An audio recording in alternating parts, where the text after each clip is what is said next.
গভীর জঙ্গলে এক শিয়াল আর এক বাঘ বসবাস করত।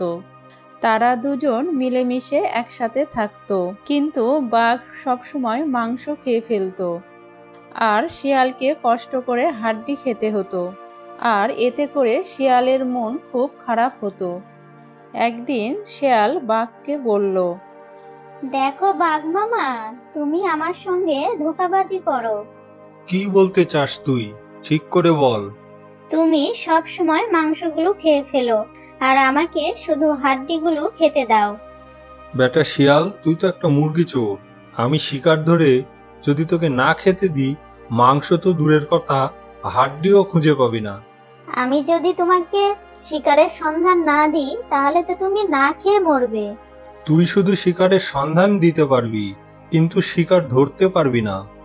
শিকার ধরার জন্য সাহস লাগে, বুঝেছিস ভীতু শিয়াল? বাঘের কথা শুনে শিয়াল মন খারাপ করে সেখান থেকে চলে গেল। শিয়াল যেতে যেতে পথে একটা গাছ দেখতে পেল।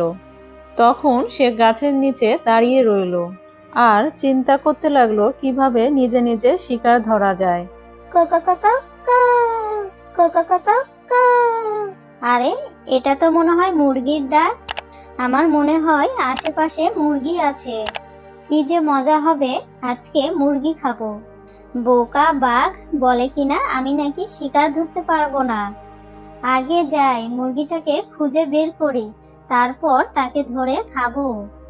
কি হলো হাঁস বন্ধু, তুমি চুপচাপ দাঁড়িয়ে আছো কেন? কই না তো, আমি তো এমনিতে দাঁড়িয়ে আছি। অনেকদিন হলো নদীর পানিতে সাঁতার কাটতে যাইনি। অবশ্য তুমি ঠিকই বলেছ, অনেকদিন আমরা দুইজন একসাথে ঘুরতে যাইনি। আমার খুব ঘুরতে ইচ্ছে করে, তোমার সঙ্গে গিয়ে মজা করতে ইচ্ছে করে, নদী দেখতে ইচ্ছে করে।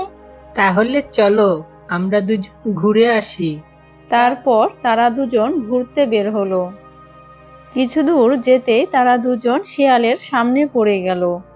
আরে বাহ, আমি যাকে খুঁজছি সে তো আমার সামনে হাজির হয়ে গেল। আমি তো ভেবেছিলাম শুধু মুরগি খাবো, এখন তো দেখছি হাঁসও আছে সাথে। তুমি স্বপ্নে আমাদের খেতে পারবে, কিন্তু বাস্তবে খেতে পারবে না। কি বললি তুই? আজকে তোদের দুজনকেই খাবো। তুমি সেই সুযোগ পাবে না শিয়াল পণ্ডিত। হাঁস বন্ধু, তুমি তাড়াতাড়ি আমার পিঠের উপর চড়ো। শিয়াল যখনই মুরগিকে ধরতে গেল, তখন মুরগি হাঁসকে নিয়ে গাছের উপরে উঠে গেল।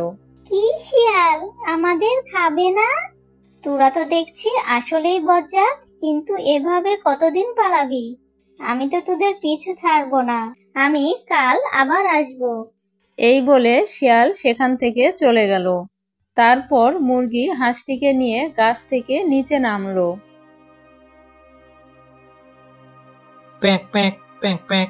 হাঁস বন্ধু, চলো আমরা আজ আবার বের হই। বের হতে তো খুব ইচ্ছে করছে, কিন্তু ভয় হয় শিয়াল যদি আমাদেরকে খেয়ে ফেলে। তুমি অত ভেবো না বন্ধু, ওই বোকা শিয়াল আমাদের খেতে পারবে না। আচ্ছা ঠিক আছে, চলো তাহলে আমরা দুজন ঘুরে আসি। তারপর তারা দুজন নদীর দিকে রওনা হলো। প্যাঁক প্যাঁক প্যাঁক প্যাঁক। কোকা কোকা কা। কি সুন্দর নদী, এখানে তো আমার সাঁতার কাটতে খুব ইচ্ছে করছে। বাহ হাঁস বন্ধু, তুমি সাঁতার কাটো আর আমি দাঁড়িয়ে দাঁড়িয়ে উপভোগ করি। আমরা মুরগিরা তো সাঁতার কাটতে জানি না।